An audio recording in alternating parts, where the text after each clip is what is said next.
You may have heard about the idea of somehow attracting the narcissist into your life. I've heard many versions of this, and one popular one being that if you're an empath, your very nature will attract a narcissist because they feed off an empath's kind, caring, nurturing, wanting to fix you and everything else nature. Although narcissists are attracted to an empath's nature, this is not the whole truth. If you got involved with a narcissist and you chose to stay in the relationship long term, the truth is that it's likely that your own inner child wounding has attracted that person into your life. Some people reject this because they aren't ready to face that part of themselves yet, so would rather look to something that's easier to deal with, like blaming the narcissist for everything that they're feeling negatively. And I just want to add here that it's not about victim blaming, but it's about taking full accountability for ourselves and our emotions. It takes a lot to go within and face yourself, the past, and those things that may have hurt you in the past. By nature, we're always trying to heal. Nature draws us to the very circumstances that will bring our wounds to our own attention, and it does that so that we can heal. But what usually happens is that we tend to push away or run because emotional healing, it is a painful process in itself. So the important question to ask is, what's in me that needs to be healed? Because as the song Hotel California goes, I don't know whether you heard it, but it says something along the lines of, you can check out anytime, but you can never leave. The aim of recovery is to experience peace and joy. There is no peace or joy if you keep running from the pain. People will treat you the way that they were treated. They will project their own pain upon you. And the more we suppress our pain, the more we become a dysfunctional person, and we will attract a dysfunctional person to mirror that pain back to us. There really is no running away from ourselves or our pain.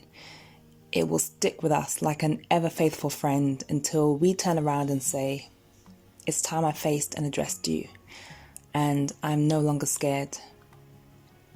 I think it's the uncertainty that scares us the most. Will I be able to cope with what comes to the surface? What will it look like? Will it change me? These are some of the questions that we might be grappling with. But again, there's no peace for one who runs. Look at the narcissist as a perfect example of that. Do they really look peaceful to you? No, because there is no peace for a narcissist. Have the courage to look within yourself. Are you in a peaceful place in your mind, body, and spirit? And some people might say, yes, they're in relationships, but even if love is found, if love can't be found within you, then it will be rejected on the outside.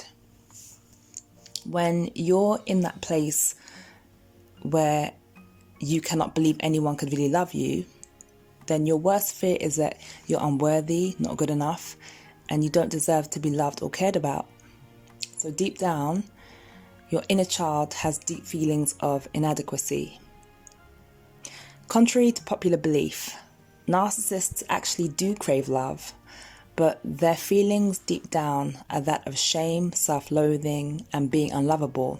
So what they do is they push love away, hence a discard, because they don't have love within. And if we feel the same, we will either accept much less than we deserve, or when a good thing comes around, we'll subconsciously find ways to sabotage it.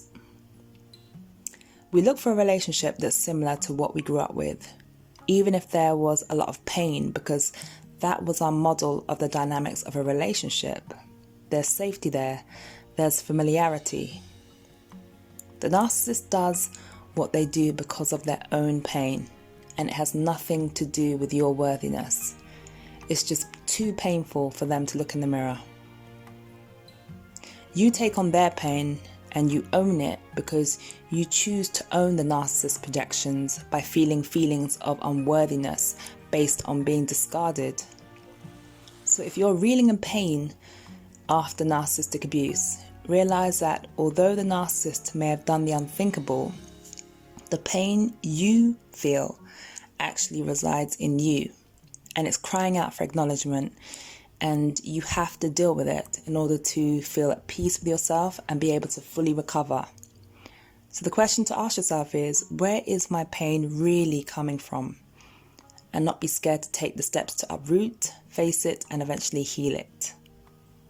The narcissist is not the source of your problems and the source of your unhappiness. It's actually your choices that are keeping you stuck. So you have to question, what are behind those choices I've made? What's my addictive hook? You have to bring yourself back into the focus and not the narcissist. You have to look at yourself, your inner self,